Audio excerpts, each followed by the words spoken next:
यह कहानी एक छोटे से गांव मोरबल की है जो घने जंगलों के बीच बसा हुआ था।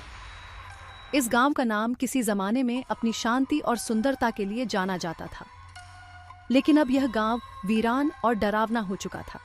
कहते हैं कि यहाँ रात को अजीब अजीब आवाजें आती थीं और कोई भी सूरज ढलने के बाद घर से बाहर निकलने की हिम्मत नहीं करता था। गांव के बुजुर्गों का कहना था कि सालों पहले एक रहस्यमयी साधु इस गांव में आया था।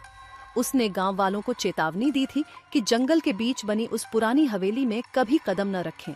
लेकिन एक दिन कुछ उत्सुक युवाओं ने साधु की बात को मजाक समझकर उस हवेली में जाने की ठानी। हवेली के अंदर का माहौल सर्द और खौफनाक था। चारों ओर मकड़ी के जाले, दीवारों पर खून के धब्बे और एक अजीब सी दुर्गंध ने उनका स्वागत किया। वहां एक पुरानी दर्पण थी जिस पर अजीब आकृतियां बनी हुई थीं। उनमें से एक युवक ने जैसे ही उस दर्पण को छुआ, हवेली में तेज हवाएं चलने लगीं और उनके कानों में चीखने चिल्लाने की आवाजें गूंजने लगीं। अगली सुबह गांव वालों को युवकों की केवल लाशें मिलीं, जिनके चेहरे खौफ से विकृत थे। उसके बाद से गांव पर मानो एक श्राप लग गया। रात होते ही हवेली से अजीब रोशनी और चीखें सुनाई देती थीं। कई लोग गायब हो गए और जो बच गए उन्होंने गांव छोड़ दिया।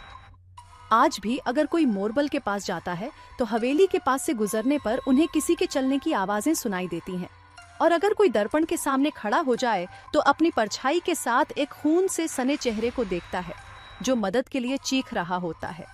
कहते हैं मोरबल की हवेली में जो गया वह कभी वापस नहीं आया।